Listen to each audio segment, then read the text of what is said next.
Hello, this is the Progressive Cynic, and in this video I will be talking about how the NSA's spying has caused a contraction in press freedoms. Now, everyone knows that the NSA is running numerous, extremely expensive programs intended to capture virtually everything that goes on the internet. This isn't to say that they are spying in on everyone, rather that they are trying to have the ability to spy in on anyone. Unfortunately, media figures are very attractive targets for this type of surveillance because it allows the government to just sort of stamp down upon those who might expose their lies or misdeeds or other things that they don't want out. We've seen how whistleblowers have been crushed in recent years, and we've also seen how journalists like Glenn Greenwald or Rosen from Fox News or the AP have been spied upon by the government. According to a new study by PEN, which is an international journalistic and press freedoms organization, the NSA's efforts have actually had tangible results.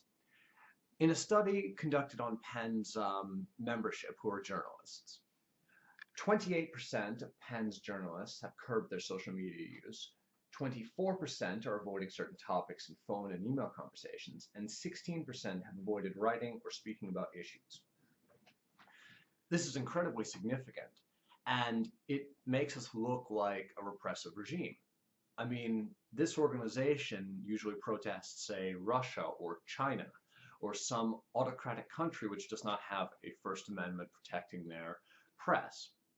Well, apparently, we do have some sort of oppressive surveillance regime, and people are very scared, or at least journalists are very scared. They're afraid to be persecuted or spied upon or otherwise messed with by the government if they actually do their jobs. This is not something that should happen with our First Amendment. First Amendment is fairly clear. Now, the first aspect to that little statistic is worrying, but not, it's not vital. Yeah, you don't talk about certain things on social media. Okay, you can still publish it. It may be worrying and it may be indicative of a larger pattern, but it's not a serious issue. The second statistic, where 24% are avoiding certain topics in email conversations and phone conversations, that's very important because it means that they have no way to contact sources. If you don't want to talk about something over email, it curtails your ability to obtain sources on that subject because you have no secure means of communication that doesn't happen face-to-face. And many of those face-to-face conversations could be either risky or just infeasible for many different people. This means that journalists are unable to get their sources and they're unable to actually do their jobs. Beyond that, it also means that it's a massive inconvenience for people who would report against the government, while it's not an impediment for people who just report the government's talking points. If you have to search out sources, then you might be going against the government or trying to find a whistleblower to blow the whistle on a bad act the government is currently perpetrating. If you're just going to go after the propaganda put out by the government, you can go to press releases for that. Or they'll actually invite you onto the stage so that they can, well, lie to you and have you spread their propaganda. The third aspect to that statistic, where 28% have, or sorry, 16% have avoided writing or speaking about issues, that's incredibly dangerous. Congratulations, you have abridged the First Amendment, NSA. The very act of your surveillance has caused actual journalists to self-censor out of fear.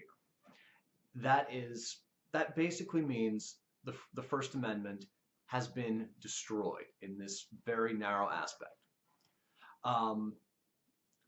Look, the First Amendment doesn't just protect against the government shutting down a paper. It's supposed to protect against the government intimidating journalists, and it has clearly failed in this regard.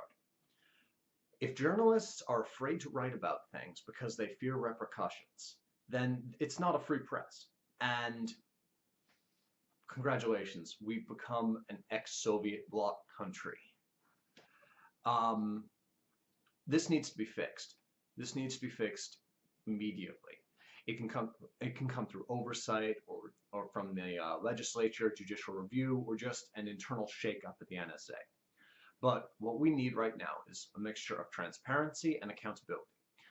We need to know, or at least those in power who have some ability to regulate the NSA, i.e. a Congressional Oversight Committee, need to know what they're doing, and they need to actually exercise that control to prevent the NSA from violating our rights.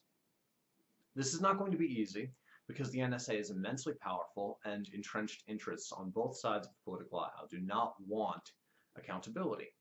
Republicans are almost always in support of new surveillance or defense programs because, well, they're in the pocket of defense contractors and they're paranoid. Democrats have been very silent on this because, well, Obama's the boss now, and Obama wants this program. In addition to that, they also take a lesser amount of money, but they take money from the NSA and defense contractors. It means that there's immense inertia on this issue, but it's something we need to overcome. If we lose the free press, or if we lose more of the free press, we're going to go down a very dark road where government is not accountable, and there's no way to know what they're doing, so we can't accurately decide who to vote for in any future election. Thank you. This has been The Progressive Cynic. Please follow my blog, theprogressivecynic.com, and my YouTube channel.